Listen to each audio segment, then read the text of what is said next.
नमस्कार। आस्था की डायरी के 4 कवि सम्मेलन में आप सभी का बहुत-बहुत स्वागत है। आज अप्रैल माह में हमारी जो 4 कवयित्रियाँ हमारे बीच हैं, वो हैं पॉपी जी, सुकेश जी, अमिता जी और सोमा जी। चारों ही कवयित्रियाँ हैं, ऐसा कुछ सोच के नहीं हुआ, पर हो गया। और जैसा कि हम सब बात भी कर रहे थे, ये जो कोरोना का काल है, ये उसकी कालिक बढ़ती ही जा रही है और ऐसा लग ही नहीं रहा कि वो कभी खत्म होगा या उसका कुछ अंत होगा। लेकिन ऐसी गोष्ठियाँ, ऐसे सम्मेलन हमें थोड़ी-सी देर के लिए उस काल से निकाल कर कहीं और ले जाते हैं, हम कवियों की दुनिया में खो जाते हैं। इसीलिए हम आज आए हैं 4 बहुत ही संवेदनशील कवियत्रियों के साथ और बिना आपका अधिक समय लेते हुए मैं आमंत्रित करूँगी सबसे पहले पॉपी जी को। पॉपी चार्नेलिया जी जो हैं, वो एक कलाकार हैं, साथ में एक कवयित्री हैं और वो आप सभी को बताना चाहती हैं कि वो ऑटिज़्म के लिए बहुत काम करती हैं। उनका बेटा शायद वो 10 वर्ष का है। जी, उनका बेटा 10 वर्ष का है जिसे ऑटिज़्म है और एक माँ ने जब अपने बेटे को किसी हालत से जूझते हुए देखा तो उन्होंने ये अपने मन में संघर्ष के साथ-साथ अपने जीवन का लक्ष्य बना लिया कि लोगों में उसके प्रति जागृति करेंगी। वो अपनी जो पेंटिंग्स हैं, जब वो बिकती हैं तो उसका 20% ऑटिज़्म के लिए ही डोनेट करती हैं और लोगों को जागृति भी देती हैं। हम पॉपी जी की कविताओं को अभी सुनेंगे और अगर संभव होगा तो पॉपी जी की थोड़ी-सी 1-2 पेंटिंग्स को भी देखेंगे। पॉपी जी, आपका बहुत-बहुत स्वागत है। शुक्रिया आस्था, आज हम सबको यहाँ इकट्ठा करने के लिए मैं आपकी बहुत बहुत आभारी हूँ। कवियों का संगम है, महिलाएं हैं, तो मैं पहले कुछ और पढ़ने वाली थी पर मैं महिलाओं के लिए एक कविता पढ़ूंगी शुरू करने के लिए, जो कि मैंने सहेली नाम की एक ऑर्गेनाइजेशन है यहाँ, जो कि south east Asian abused women के लिए बहुत काम करती है। और उनका जो गेला जो इवेंट हुआ था, वहाँ मैंने आर्ट ऑक्शन किया और इस आर्ट ऑक्शन के साथ मैंने ये कविता पढ़ी थी और आज मैं यहाँ पढ़ना चाहूँगी।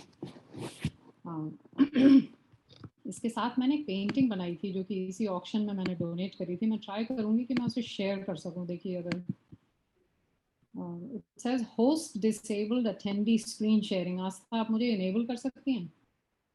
अगर ना कर पाए तो कोई बात नहीं। मेरे पास ऐसा कुछ आ नहीं रहा है और मैं ज़्यादा जानती नहीं हूँ। मुझे सिर्फ हाँ, रिकॉर्ड का मेरे ख्याल से आपकी ना सेटिंग में होता है ये ऑप्शन। जब आप मीटिंग शुरू करते हैं तो सेटिंग में ऑप्शन होता है जब आप डिसेबल्ड या इनेबल्ड कर सकते हैं। अच्छा, तो मेरे ख्याल से आई डोंट नो, मीटिंग शुरू होने के बाद आप मुश्किल होगा अच्छा।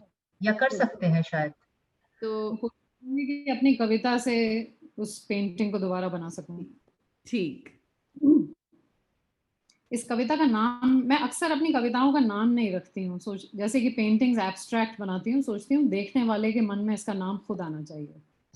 लेकिन कभी कभी जब बहुत ही स्पेसिफिक मुद्दा, बहुत खास मुद्दा है, तो उसका नाम मैंने रखा सवाल।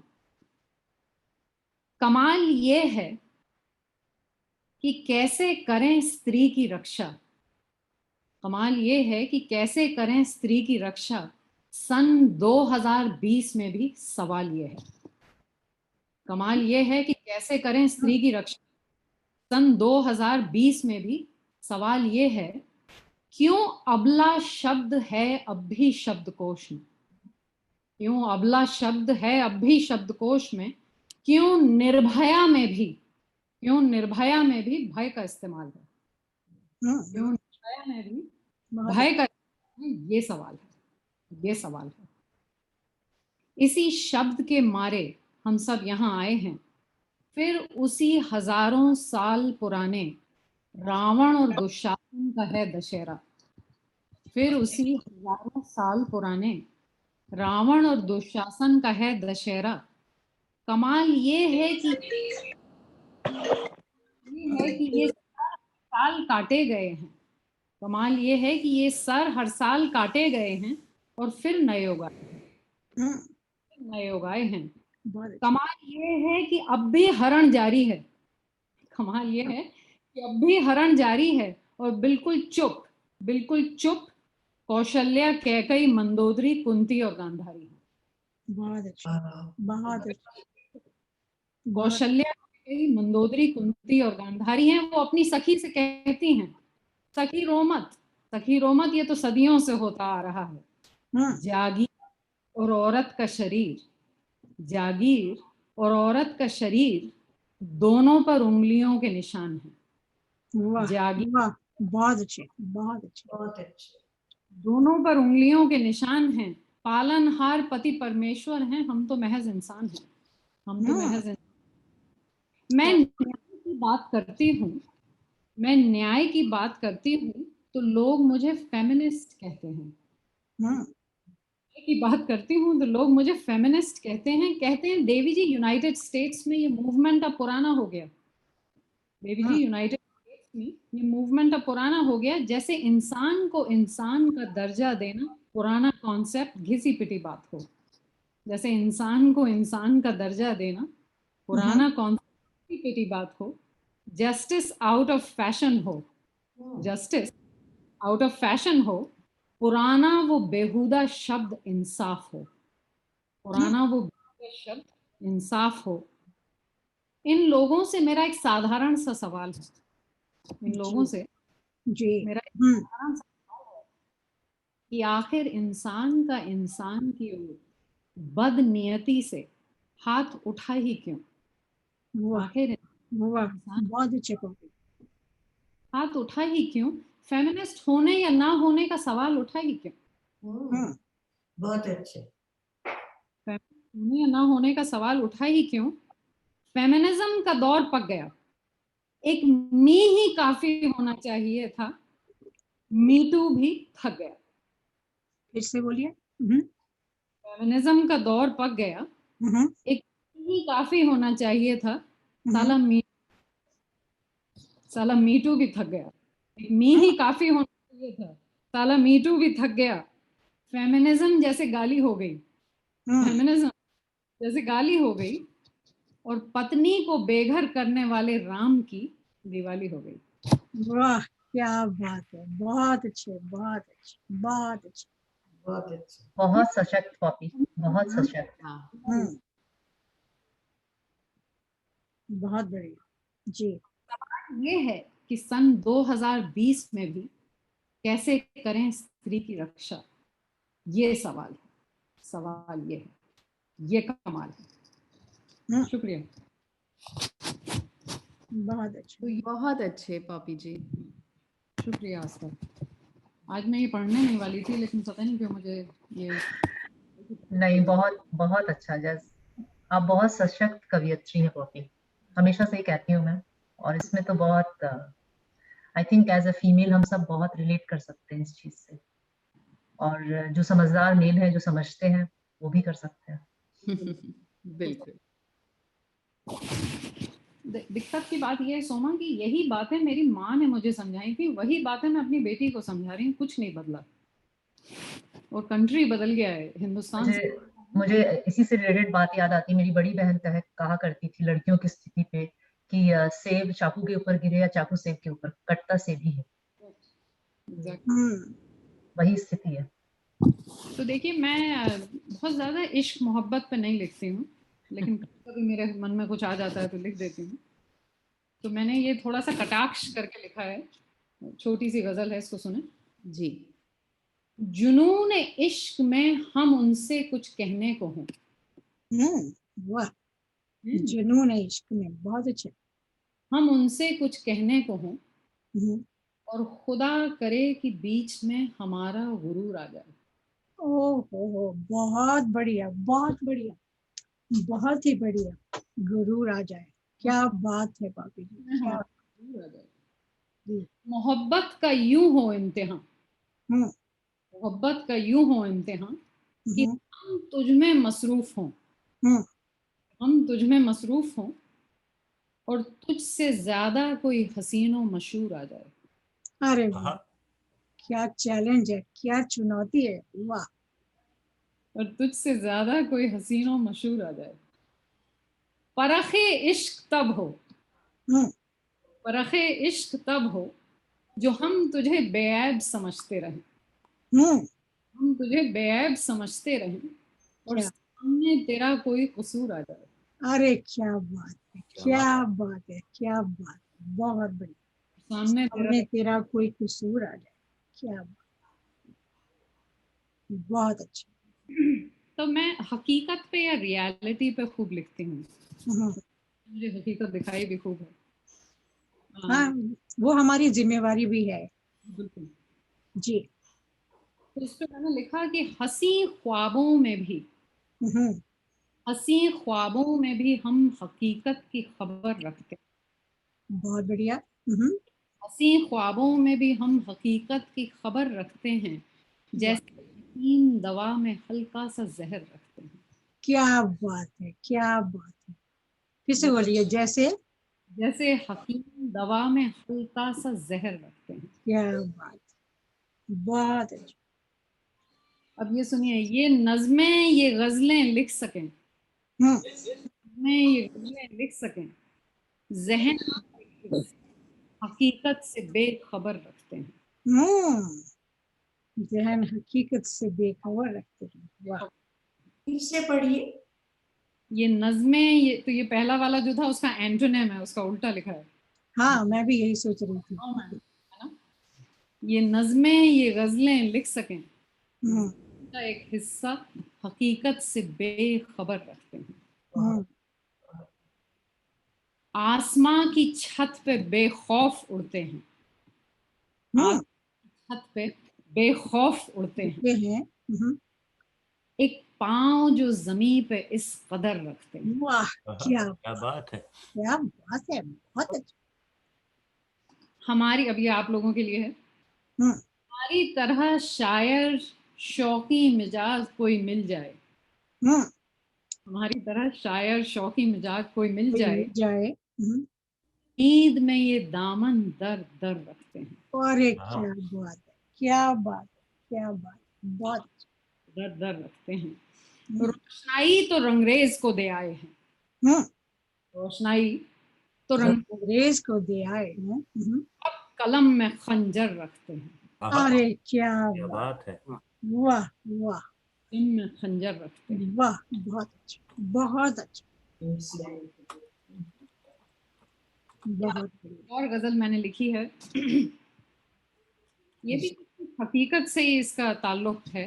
हम्म इश्क महज एक बार बेनजर, ब्लाइंड, हम्म इश्क महज एक बार बेनजर है हंसी, हम्म कहते हैं ना, हम्म हम्म इश्क महज एक बार बेनजर है हंसी, हम्म, बार ये नादानी होगी, हाँ, हर बार ये नादानी नहीं होगी। ये नादानी होगी, अरे क्या बात है, हर बार ये नादानी ये होगी। नादानी नहीं होगी। लोग यहाँ हवा में उड़ने लगे हैं, हम्म लोग यहाँ हवा में उड़ने, ने लगे हैं। वो जमीन से लिपटी रेल अब हटानी होगी, जमीन से, वो वो जमीन से लिपटी रेल हाँ, अब हटानी होगी। लोग यहाँ हवा में उड़ने लगे हैं, उड़ने लगे हैं। बहुत अच्छा, जमीन बहुत से लिपटी रेल अब हटानी होगी। क्या, न मचा ये सच का शोरगुल इस कदर, ये कवियों के लिए लिखने वाले हैं। हम्म मचा ये सच का शोरगुल इस कदर, हम्म, ये कोशिश हमेशा पुरानी होगी। अरे वाह, ये कोशिश हमेशा पुरानी है। बहुत अच्छा। या छप जाऊं किताब में या अखबारों पर, हम्म, छप जाऊं किताब में हाँ, या अखबारों पर, हम्म, गजल की सही जगह अब बनानी होगी। ओ वाह हाँ, वाह वाह, गजल की सही जगह बना। अब बनानी होगी। बहुत अच्छा, शुक्रिया, बहुत बहुत शुक्रिया। मैं अपनी बहुत अच्छा। जो मैंने जी, बहुत बहुत मजा आया आपको सुनकर। आपकी कोई, आप एक और कविता सुनाना चाहती हैं? हिंदी में मैंने कुछ लिखी हैं जो बहुत शुद्ध हिंदी में लिखी हैं, सुनाइए। आज यहाँ और एक अभी अभी ताज़ा ताज़ा लिखी। क्लियर नहीं यार। आप मुझे आज तक रोक दें, क्योंकि यहाँ पे तो ये रेल रुकेगी नहीं। एक आप हिंदी की छोटी सी सुना दें, अगर समय बचेगा तो हम फिर से आएंगे। तो वो ये सवाल बार बार उठता है कि हु इज गॉड। रिलीजन पे मैं बहुत डायरेक्टली नहीं, लेकिन थोड़ा इनडायरेक्टली, ओब्लिकली लिखती हूँ कि भगवान कौन है। अच्छा, बहुत मेरे बड़ा लिए खतरा उठा रही हैं आप। बिल्कुल, बहुत गालियां खा चुकी हूँ और बहुत जगह से बैन हो चुका है मेरा रिसाइटल। मैं लिखती हूँ और पढ़ती हूँ। बहुत अच्छे। तो मैंने लिखा ब्रह्मांड क्रमबद्ध, ब्रह्मांड क्रमबद्ध, उदय प्रणय प्रलय, उदय प्रणय प्रलय। तो ब्रह्मा विष्णु उसकी जगह ब्रह्मा कृष्ण महेश कर दिया मैंने। अच्छा। उदय प्रणय प्रलय, फिर सृजन, प्रलय फिर सृजन। ठीक है। किरणों का लहरों सा गमन आगमन, किरणों का लहरों सा गमन आगमन, सूरजमुखी के मुख का सूर्य से मिलन। वाह वाह, बहुत अच्छे से। पक्षी की सखा संग सुनिश्चित आकार में। कभी आपने देखा है जैसे बर्ड्स कितनी खूबसूरत, किस तरीके का कम्युनिकेशन होगा, गजब, कितने सुंदर आकार में उड़ती हैं। वो मैं पेंटिंग में उतार दूं तो कृतज्ञ हूँ। पक्षी की सखा संग सुनिश्चित आकार में समय निष्ठ उड़ान। उनको पता है कि कहाँ से क्यों जाना है। जैसे संक्रांति में पतंग, जैसे संक्रांति में पतंग, शरीर के अंग, look with in your own body, शरीर के अंग सब श्वास क्रीड़ा में मलंग। आपको पता है आपके लंग्स क्या कर रहे हैं? आपको पता है आपकी किडनी इस समय कितना फंक्शन कर रही है? आपको पता है? नहीं पता है। शरीर के अंग सब श्वास क्रीड़ा में मलंग, जंतु सब उत्पन्न फिर भंग, समय पांच तत्व सृष्टि समस्त, निरंतर अडिग तटस्थ। निरंतर अडिग, जो वर्ड्स का बैलेंस है, निरंतर अडिग तटस्थ। और मनुष्य के समक्ष एक ही प्रश्न, और मनुष्य के, मुझे लिखना चाहिए, और मूर्ख। लिख जाइए, जो चीज चाहिए लिख जाइए। लगता है फ्रीज हो गया। हाँ, उनका फ्रीज हो गया है। ठीक हो गया, ठीक हो गया। आप पॉपी जी, आपका फ्रीज हो गया था जब आपने कहा कि मुझे लिखना चाहिए था मूर्ख। उसको एक बार फिर बोल दीजिए। आखिरी पंक्तियां हैं कि और समय पांच तत्व सृष्टि समस्त, निरंतर अडिग तटस्थ, और मनुष्य एक ही प्रश्न कि ईश्वर कौन है।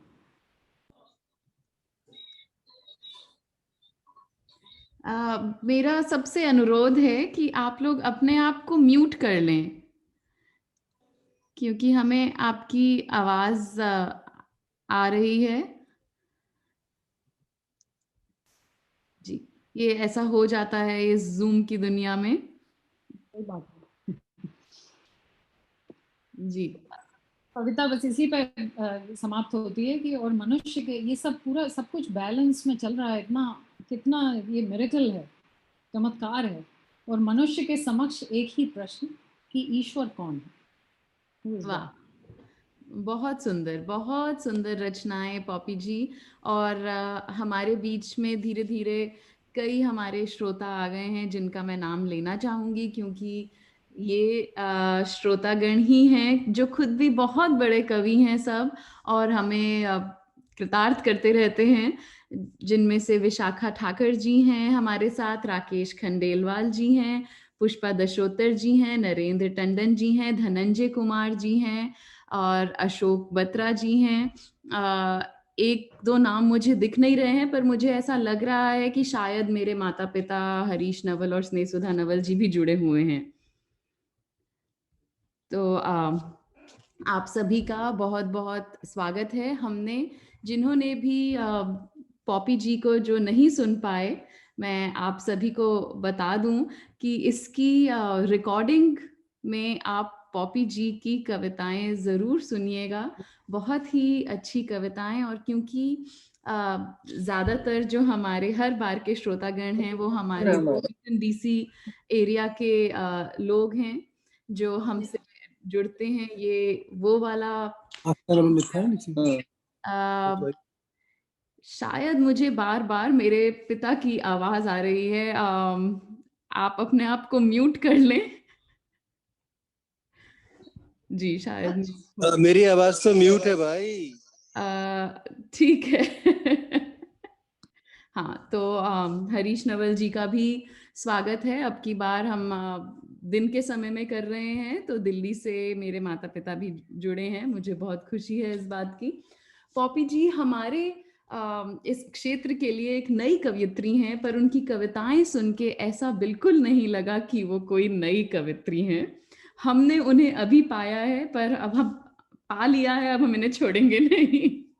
तो पॉपी जी का पुनः बहुत बहुत धन्यवाद। जो लोग ने इनकी स्क्रीन पे जब ये थी पीछे चित्र देखा, वो इन्हीं के द्वारा बनाया गया था। ये इतनी बड़ी चित्रकार हैं कि इनकी एग्जीबिशंस सिर्फ देश में ही नहीं विदेशों में भी होती हैं, और अगले वर्ष के कांस फेस्टिवल में भी इनकी एग्जीबिशन होने वाली है।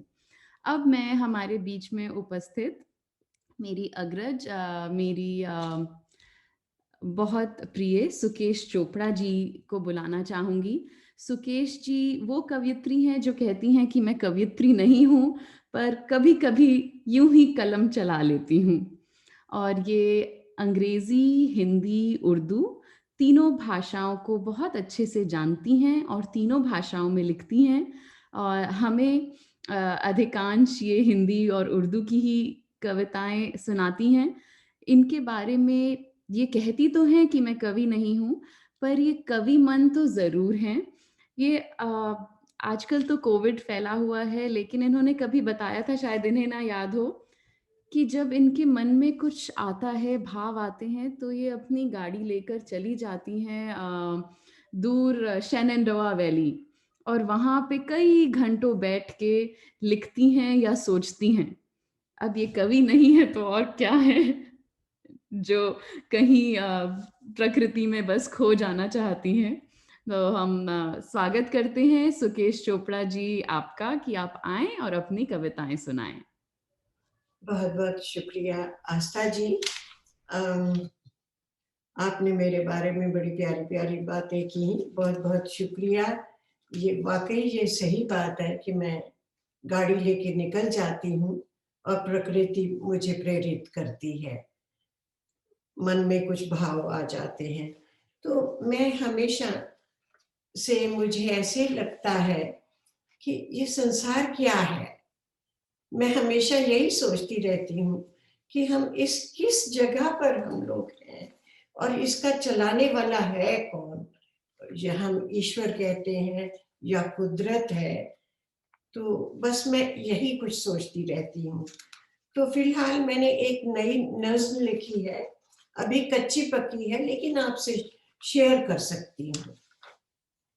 तो जिंदगी एक कहानी। ये कैसी कहानी है, किसने लिखी है? ये कैसी कहानी है, किसने लिखी है? मुझे जिंदगानी अजब ही दिखी है। मुझे जिंदगानी अजब ही दिखी है। कटी रात ख्वाबों की उलझी डगर में, कटी रात ख्वाबों की उलझी डगर में, हुई जब सुबह तो हकीकत को देखा। हुई जब सुबह तो हकीकत को देखा। नए मरहले प्रश्न नूतन खड़े हैं। नए मरहले प्रश्न नूतन खड़े हैं। नई मंजिलों तक पहुंचना है मुश्किल। सवालों के हल खोजने भी कठिन है। परिंदा समय का तो चंचल बहुत है। किसी एक डाली पे कब वो टिका है। परिंदा समय का तो चंचल बहुत है। कभी एक डाली पे कब वो टिका है। झपकते पलक वो उड़े आसमां पर। झपकते पलक वो उड़े आसमां पर, न जाने वो किस देश जाकर रुकेगा। नए गुलशनों के किसी डाल पर, नए गुलशनों के किसी वृक्ष पर वो नई डाल पर नीड़ अपना बुनेगा। वाह, नए गुलशनों के किसी वृक्ष पर वो नई डाल पर नीड़ अपना बुनेगा। कहीं हाथ से छूट जाए न लम्हे, कहीं हाथ से छूट जाए न लम्हे, कहीं प्राण ही छूट जाए न तन से। सवालों के हल खोजने होंगे तुमको, नई मंजिलों के सफर भी है लाजिम। सवालों के हल खोजने होंगे तुमको, नई मंजिलों के सफर भी है लाजिम। जगत में जो करना है जल्दी से कर लो, जो लाजिम है कहना वो दिल में न रखना। जो लाजिम है कहना वो दिल में न रखना। महर से कमर सूरज और चांद, महर से कमर से चुरा करके अफशा, अफशा इज ग्लिटर। महर से कमर से चुरा करके अफशा, मोहब्बत ने तेरी कहानी लिखी है। तेरी जिंदगानी गजब की दिखी है। ये कैसी कहानी है किसने लिखी है, तेरी जिंदगानी अजब सी दिखी है। वाह, बहुत बहुत बहुत शुक्रिया। वाह, तो ये अभी बहुत कच्ची सुंदर। है, पर मेरा मन था सुनाने का तो सुना दी। तो कुछ गजलें भी लिखती हूँ मैं। मेरी तो एक बार जो पहली गजल मैंने लिखी थी वो ट्रेडिशनल थी, क्योंकि गजल को वो कहते हैं कि it's a dialogue between the lover and the beloved. So that is the, so I tried my hand on that. तो बहुत लोगों ने सुनी हुई है, लेकिन इस एरिया में ये मकबूल हुई थी और कुछ लोगों ने इसे स्वरबद्ध भी किया था। अरे वाह। तो मैं आपके सामने रखती हूँ ये गजल। दिले बेमुराद को आजकल न करार आए तो क्या करूं। दिले बेमुराद को आजकल न करार आए तो क्या करूं। मेरी आरज़ू की बहार पर न निखार आए तो क्या करूं। वाह, शुक्रिया। मुझे तुमसे कोई गिला नहीं, मुझे तुझसे कोई गिला नहीं, न शिकायतें किसी और से। तेरे साथ पल जो गुजर गए वही याद आए तो क्या करूं। वाह, आरज़ू की बहार पर न निखार आए तो क्या करूं। तेरी राह में रहे रोशनी, तेरी राह में रहे रोशनी, मैंने दिल भी अपना जला दिया। तेरी राह में रहे रोशनी, मैंने दिल भी अपना जला दिया। मेरी आंख में है धुआं धुआं, तू नजर ना आए तो क्या करूं। मेरी आंख में है धुआं धुआं, तू नजर न आए तो क्या करूं। मेरी आरज़ू की बहार पर न निखार आए तो क्या करूं। मेरे बख्त की वो मुसर्रतें, बख्त तकदीर को बोलते हैं, मुसर्रत हैप्पीनेस। मेरे बख्त की वो मुसर्रतें मेरे पासबा ने ही लूट ली, मेरे वाले ने ही लूट ली। मेरे बख्त की वो मुसर्रतें मेरे पासबा ने ही लूट ली। ये अजल से लंबी जुदाइयां जो न रास आए तो क्या करूं। अजल बोलते हैं इटर्निटी को। मेरे वक्त की वो मुसर्रतें मेरे पास बा ने ही लूट ली।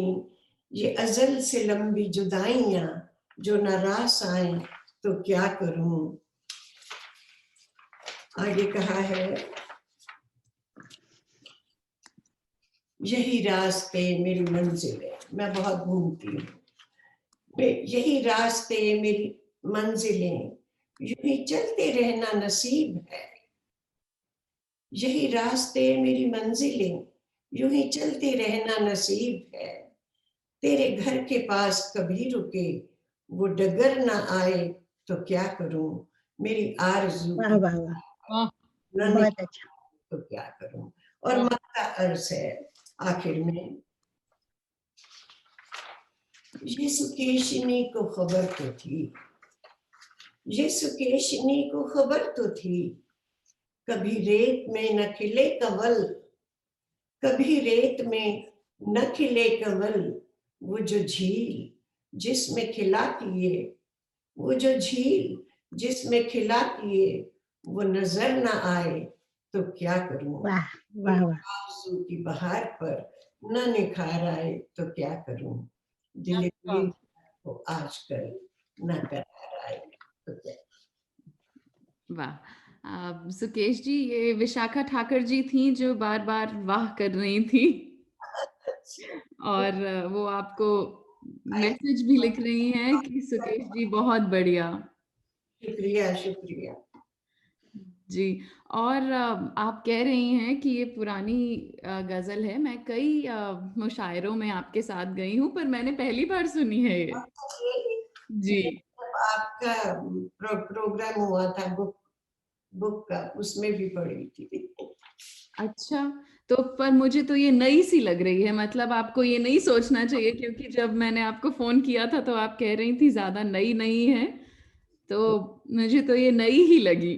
ओके, बहुत बहुत शुक्रिया। तो जी। है क्या? आज हमने थोड़ी सी देर से शुरू किया था, क्योंकि जो लोग अभी जुड़ रहे हैं मैं उनको बता दूं कि मैं बोलना शुरू हो गई थी और रिकॉर्डिंग नहीं थी, तो इसलिए फिर से हम गए थे। नहीं सुकेश जी, आप छोटी सी एक कविता और सुनाएं। छोटी सी। जी। और मैं कवित्रियों को ऐसा कुछ नहीं है कि किसी ऑर्डर से बुला रही हूँ, जो जैसे जैसे ज्वाइन हुआ था मीटिंग में मैं वैसे ही बुला रही हूँ। मैं नॉर्मली वो जो ऋतुओं में परिवर्तित वो वाली तो नहीं सुनाऊं, वो लंबी पड़ जाएगी। तो ऐसा करते हैं कि हम लौट के आते हैं, आप तब तक ढूंढ लीजिए और मैं। हाँ, जी। अगर होगा तो सुना दूंगी। मैं अपनी तीसरी कवियत्री अमिता तिवारी जी को बुलाती हूँ। अमिता तिवारी जी जो हैं वो वॉशिंगटन डीसी एरिया की बहुत प्रख्यात कवियत्री हैं, और साथ ही साथ वो भारत में जर्नलिस्ट थी, और जर्नलिज्म में भी उन्होंने बहुत नाम कमाया है। वो अपने आप को हमेशा बताती हैं कि मैं पहाड़ की बेटी हूँ, और उनसे कभी भी पूछिए कि अपना परिचय दें तो वो ये बताना नहीं भूलती कि मैं हिमाचल से हूँ। तो इसलिए मैं आप सभी को बताऊंगी कि अमिता जी कई वर्षों से यहाँ रह रही हैं, लेकिन अपनी पहाड़ की भीनी भीनी खुशबू को वो नहीं भूली हैं। और कवियत्री के रूप में मैं उन्हें जितना जानती हूँ, मैंने उन्हें हमेशा सामाजिक जो मुद्दे हैं उन पर बोलते हुए सुना है, और स्त्रियों के लिए उनके मन में जो संवेदना, जैसी संवेदना पॉपी जी ने दिखाई, वो वैसी ही संवेदना से भरी कविताएं हमेशा हमारे सामने रखती आई हैं। और आज मेरा ये सौभाग्य है और बहुत दिनों बाद मुझे मौका मिलेगा उन्हें सुनने का। तो अमिता तिवारी जी, आपका बहुत बहुत स्वागत है। आए अपनी कविताएं सुनाएं। आस्था, बहुत बहुत धन्यवाद। मेरा वीडियो चल रहा है या नहीं, मैं नहीं देख पा रही हूँ। नहीं, आप दिख रही हैं अमिता जी। चलो, मैं अपने को नहीं देख रही, और भी अच्छा है। तो बहुत अच्छा लगता है अपनी तारीफ सुनकर, मुझे भी बहुत अच्छा लगा। और विशेष रूप से जब हम घर में बैठे हैं फिर तो तारीफ कम ही होती है, इसलिए भी ये थोड़ा परिवर्तन बहुत सुखद रहा।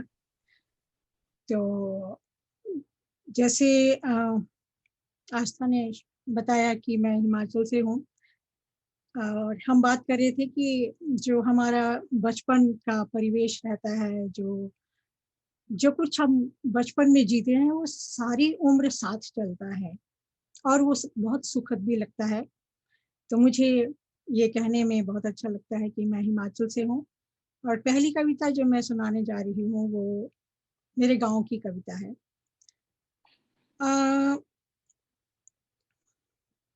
मैं भूल ना जाऊं इससे पहले आस्था, आपका बहुत धन्यवाद कि आपने ये एक बहुत अच्छा काम किया। नहीं नहीं, आप कविता सुनाए।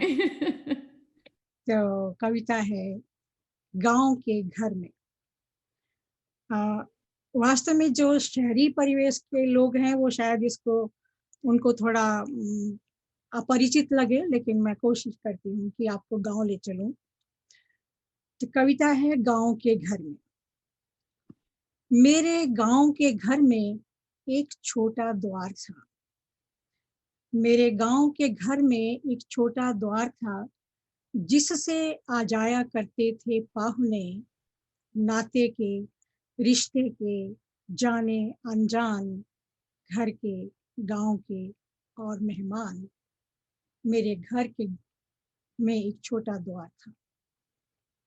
उसी दरवाजे से आते थे गांव के बच्चे। उसी दरवाजे से आते थे गांव के बच्चे लस्सी लेने, खबरें देने कि किसकी गाय ने भूरा या कि काला जाया है, और कि रतिया की ससुराल से कौन आया है। खबर ये भी कि रतिया की रसोई में धुआं है, पकवानों की बारी है और रतिया के ससुराल जाने की तैयारी है। उसी दरवाजे से आते थे गांव के बच्चे लस्सी लेने, खबरें देने। इसी द्वार से आई थी माँ।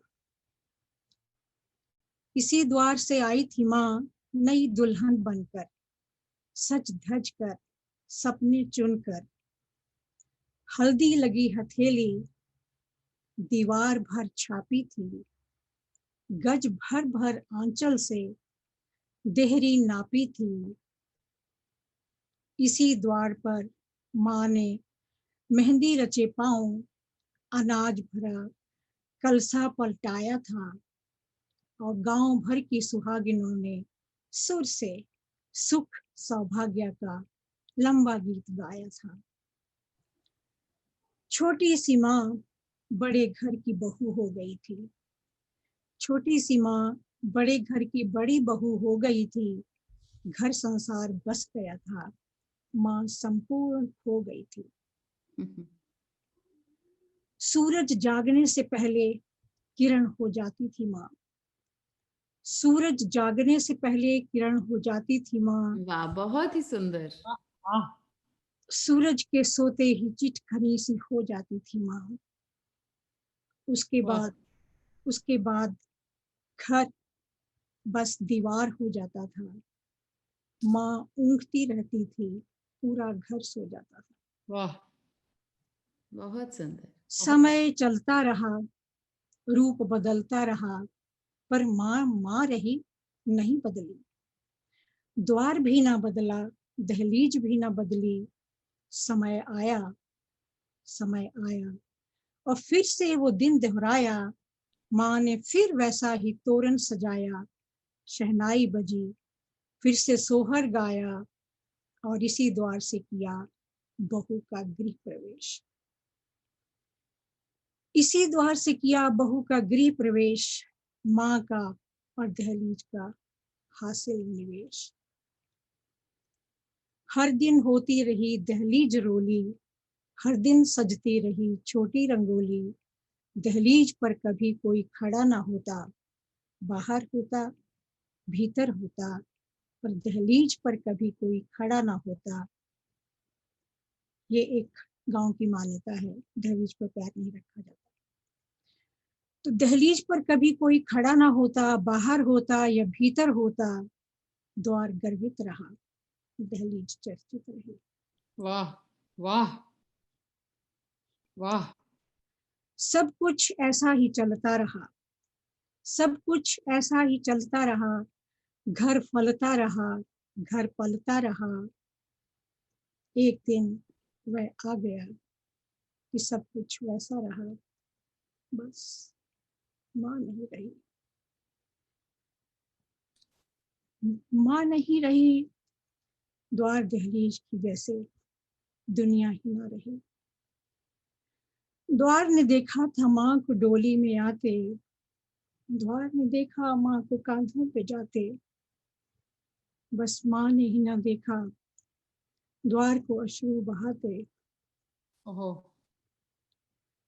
माँ क्या गई जैसे सब बदल गया, माँ क्या गई जैसे सब बदल गया। अल्पना रंगोली वो बोल वो बोली, द्वार तक ना रहा वो पहला सा द्वार, हो गया लोहे का विशाल गेट। द्वार तक न रहा वो पहला सा द्वार, हो गया लोहे का विशाल गेट। बस 2 बार खुलता बंद रहता गेट,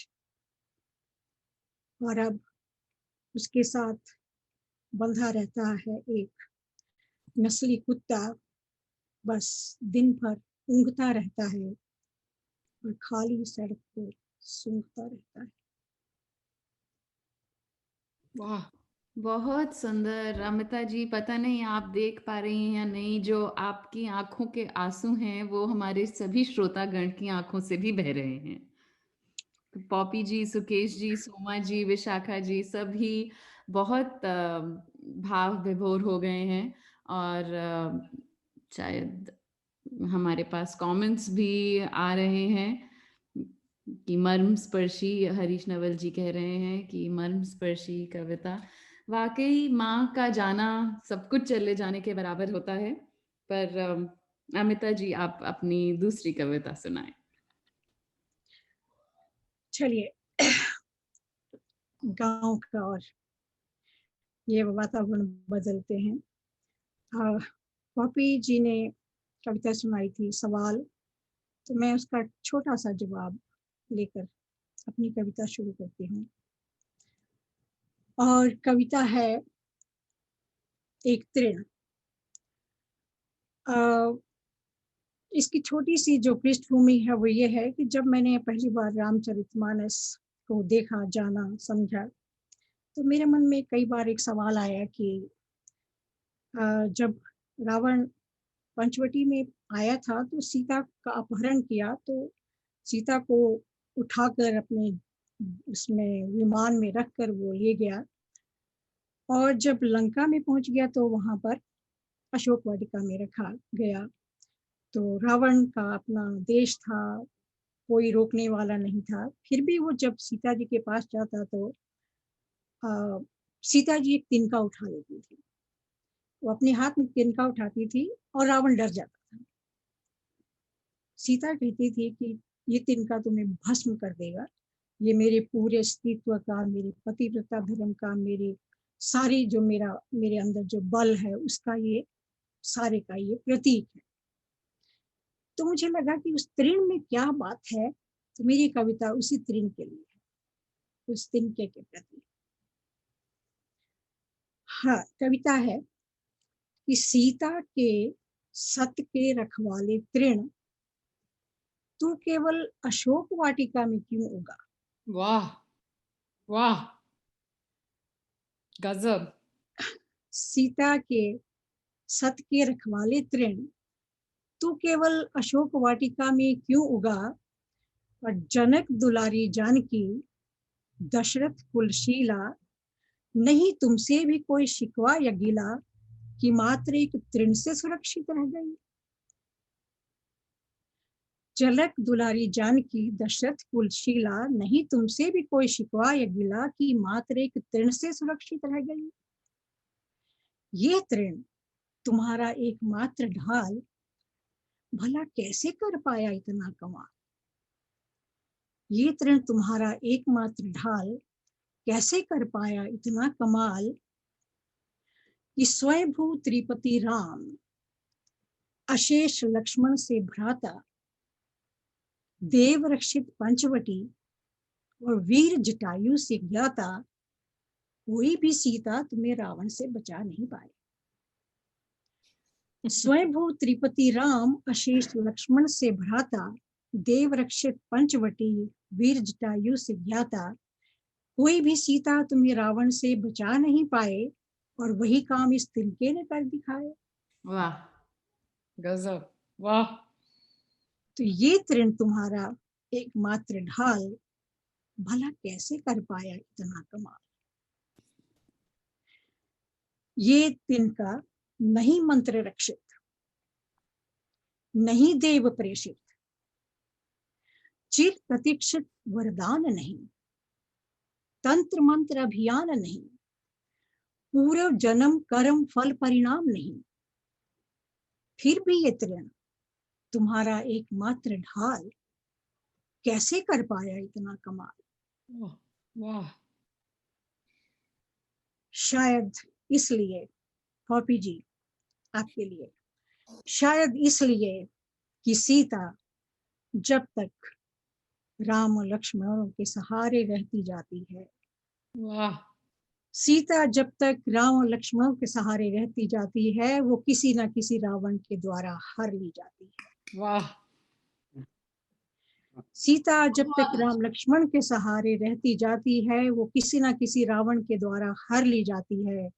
और जब वो स्वयं रक्षा हित स्वयं निज हाथ में एक तिनका भी उठा लेती है, वाह, जब स्वयं रक्षा हित निज हाथ में एक तिनका भी उठा लेती है, तो कोई भी युग हो, कैसा भी रावण, उसकी शक्ति धरी की धरी रह जाती है।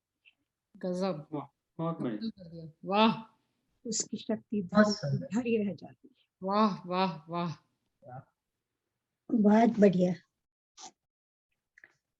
देखिए राकेश जी, सुंदर अमिता, विशाखा जी, अशोक बत्रा जी, सभी, पॉपी जी, आपको बहुत बहुत बधाई दे रहे हैं अमिता जी आपकी कविता पे। बहुत बहुत धन्यवाद। बहुत सुंदर अमिता। डॉक्टर दशोत्तर भी सुन रहे हैं, बहुत सुंदर। बहुत अच्छा, धन्यवाद, बहुत अच्छा। पुष्प दशोत्तर जी की आवाज है। हाँ, पहचान गई। अमिता जी को बहुत बहुत बधाई, जो इन्होंने कविता सुनाई, उन्होंने एकदम रोंगटे खड़े कर दिए। बहुत ही मर्म स्पर्शी है, बहुत अच्छे ढंग से प्रस्तुत करती हैं और शब्द चित्र ऐसा प्रस्तुत करती हैं जैसा हमारे सामने घटित हो रहा हो। बधाई देता हूँ दिल से आपको अमिता जी। बहुत बहुत धन्यवाद, बहुत धन्यवाद। ये अमिता जी, आप इतना अच्छा आपने भाव लिखा है। इस पर मैं बहुत पहले मैंने लिखा था कि रक्षक और भक्षक दोनों की ही आवश्यकता ही क्यों है।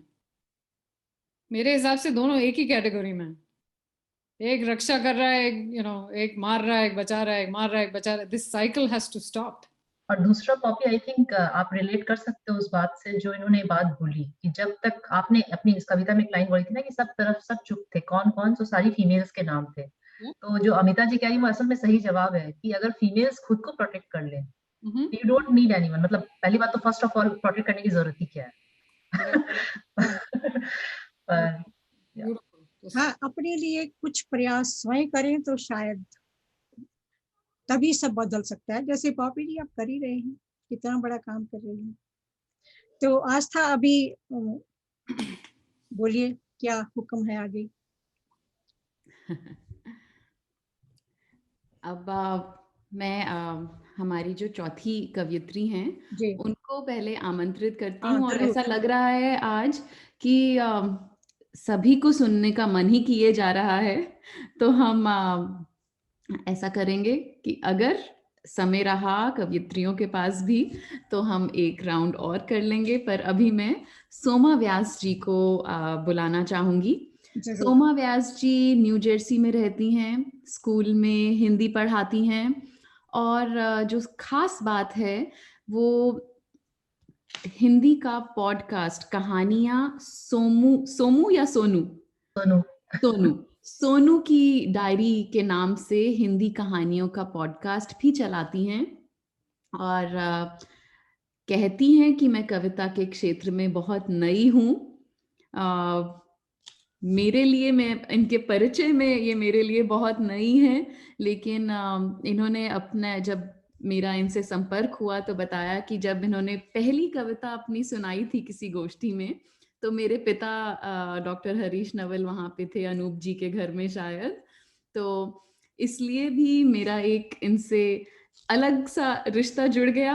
पर मैं जानती हूँ, मैंने इनकी 1-2 कविताएं पढ़ी हैं और इनको फेसबुक पर भी देखती हूँ कि इनकी संवेदनशीलता और हिंदी के लिए इनका प्रेम। तो सोमा जी आएं और अपनी कविताओं से अपना परिचय दें। बहुत बहुत धन्यवाद आस्था जी। पहले तो मैंने इमेजिन नहीं किया था। बहुत शुक्रिया ये मौका देने के लिए। और जिन लोगों की कविताएं मैंने सुनी है उनके सामने मेरी कविता सचमुच बिल्कुल कुछ भी नहीं है, क्योंकि मैंने कहा मैं बहुत छोटी छोटी बातें पकड़ती हूँ। और जितनी सशक्त कविताएं आई है, मतलब मन को बहुत छुई है, मुझे समझ में आती है, पर मुझे नहीं लगता कि अभी मैं उस लेवल पे हूँ कि उस कैटेगरी को लिख सकूं। हम पे छोड़ दीजिए।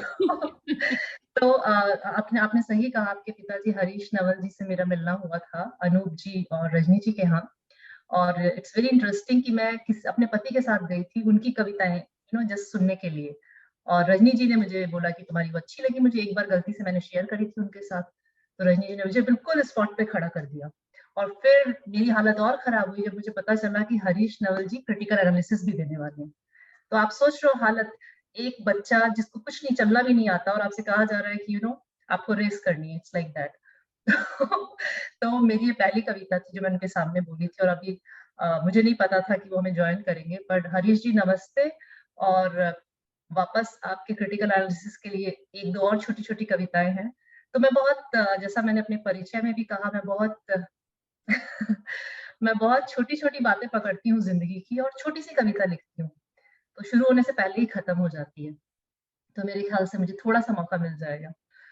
तो मेरी पहली, और जैसा पॉपी ने कहा कि वो कविता का शीर्षक नहीं लिखती, तो मैं भी पहले पूरी कविता लिख लेती हूँ। फिर उसमें अगर कोई मुझे सेंट्रल थीम दिखती है तो मैं उसको, जब ऐसी जगह कहीं बोलना होता है मुझे, तो मैं उसका शीर्षक रख लेती हूँ, अदरवाइज मैं भी नहीं रखती।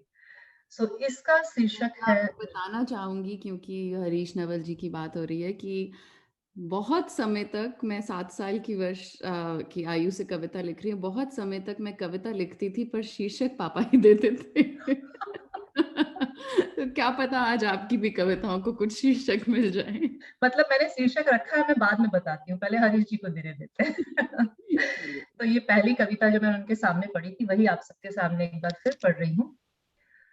पता है तुम्हें एक दिन कुछ पकाने का मन किया, पता है तुम्हें एक दिन कुछ पकाने का मन किया, बस फिर क्या था, जिंदगी की हाड़ी ली और चढ़ा दी अल्हड़ कच्ची सी मिट्टी। अनुभवों ने तड़का भी खूब लगाया। वाह वाह। अंदाज से ही डाला था सब कुछ, वाह। खट्टा मीठा तीखा नमकीन और थोड़ा सा चटपटा भी। बस अब ढक के रखा है कुछ समय से, बीच बीच में कलछी घुमा देती हूँ कि कहीं जल न जाए। वाह। सौंधी सी खुशबू आती है कभी कभी, तुम्हें भी आती है क्या? लगता है अब पकने लगा है। क्या करें, रिश्तों को पकाने वाली कोई कुकरी बुक नहीं है ना। और वाह। यहाँ तो गूगल बाबा भी फेल हो जाते हैं। बस काम आते हैं तो घरेलू नुस्खे और आपसी समझ, कभी चुटकी भर तो कभी मुट्ठी भर। यहाँ तो सारा मामला ही अंदाज का है, नहीं? वाह वाह। बस ये थी मेरी पहली कविता, छोटी सी। कहनी जैसी नहीं है। बहुत बढ़िया, बहुत बहुत बढ़िया कविता है। बहुत गहरी। खंडेलवाल जी आपको सुन रहे हैं और उन्होंने अपना माइक नमस्ते ऑन राजेश। करके बोला है कि बहुत बढ़िया। चलिए दूसरी कविता सुनाए। तो हाँ, तो दूसरा ये कि जैसे मैं रिश्तों में छोटी छोटी बात करती हूँ, वैसे ही मुझे ना ह्यूमन साइकोलॉजी बहुत इंटरेस्टिंग लगती है। कई बार मैं सिर्फ बैठ के एयरपोर्ट पे या किसी जगह लोगों को सिर्फ देखना मुझे पसंद आता है। उनकी वो छोटी छोटी चीजें होती है ना जो आप देख के समझ सकते हो। स्टॉकिंग नहीं करती हूँ, बस देखती हूँ। तो ये मेरी जो दूसरी पोयम है, इसका मैंने शीर्षक दिया था 1 डिग्री का अंतर। मेरे तुम्हारे हम सब के बीच यह 1 डिग्री का अंतर, कभी तन के तापमान में तो कभी मन के तापमान में। देखो तो कितना छोटा सा, पर जियो तो कितना ज्यादा। जहां ये अंतर हमें एक दूसरे से जुदा करता है, वहीं एक अलग अस्तित्व, एक अलग पहचान भी देता है। यह 1 डिग्री का अंतर कभी बड़े बड़े मसलों को सुलझाता है तो कभी छोटी छोटी लड़ाइयों को भड़काता है। कभी तुम में 1 डिग्री ज्यादा झलकता है तो कभी मुझ में। यह हमारे बीच 1 डिग्री का अंतर। किसी के अंदर 1 डिग्री गुस्सा ज्यादा तो किसी के अंदर 1 डिग्री प्यार ज्यादा। किसी का 1 डिग्री रूठना ज्यादा तो किसी का 1 डिग्री मनाना ज्यादा। किसी के अंदर 1 डिग्री ज्यादा झल्लाहट तो किसी के अंदर 1 डिग्री ज्यादा समझ। किसी के अंदर 1 डिग्री नैतिकता ज्यादा तो किसी के अंदर 1 डिग्री कमतर, किसी के अंदर 1 डिग्री ज्यादा देने की चाहत तो किसी के अंदर 1 डिग्री ज्यादा लेने की चाहत। क्या करें इस 1 डिग्री का? बराबर करने की कोशिश या अपनाने की स्वीकृति? कभी सोचो तो लगता है एक जैसा होने में कहाँ मजा है, एक सा जियो तो जिंदगी बस एक सजा है। तो फिर चलो ना साथ साथ जिए इस 1 डिग्री अंतर को, इस एहसास को कि ये जिंदगी तभी सुंदर है जब हम सब में 1 डिग्री अंतर है। वाह, बहुत प्यारी, बहुत बढ़िया। एक छोटी सी और कविता का टाइम है। जी जी बिल्कुल। तो पॉपी की तरह ही, जैसा पॉपी ने बोला, मैं भी जरा रोमांस, मैं रोमांटिक नहीं हूँ, पर पता नहीं क्यों ये निकल के आ गई कविता कहाँ से आई मालूम नहीं, किसी कहानी में ही कहीं पढ़ा था। सो बहुत बार बॉलीवुड फिल्मों में बड़ा देखते कि मैं तुम्हें इतना प्यार करता हूँ, तुम मुझे कितना प्यार करती हो, ऐसे वाले क्वेश्चंस बड़े आते हैं और प्रेमियों को बड़ा ऐसा करते देखा है। तो अगर कोई पूछता है कि कितना प्यार करते हैं या कितना प्यार करती हो मुझे, तो उसका जवाब है ये, कोई अनोखी बात नहीं की, बस चाहा तुम्हें, कोई अनोखी बात नहीं की, बस चाहा तुम्हें पूरे मन से, न कम न ज्यादा, बस उतना ही जितना जरूरी था। तुम पूछोगे ये भी कोई बात हुई भला, कोई नाप तोल के प्यार करता है क्या? प्यार कर रही हो या कोई व्यापार? हाँ, व्यापारी ही तो हूँ, मन के तराजू पर सब कुछ तौलती हूँ। तुमने पतंग उड़ाई है कभी? याद है कैसे उड़ाते थे? डोर को कितना छोड़ते थे, इतना जोर से भी नहीं कि टूट जाए और इतनी ढील भी नहीं कि दूर हो जाए, न कम न ज्यादा, बस उतना ही जितना जरूरी था, है ना? बहुत अच्छा धन्यवाद। और फिर वो वीणा जी, बात खूब, धन्यवाद, बहुत बहुत धन्यवाद।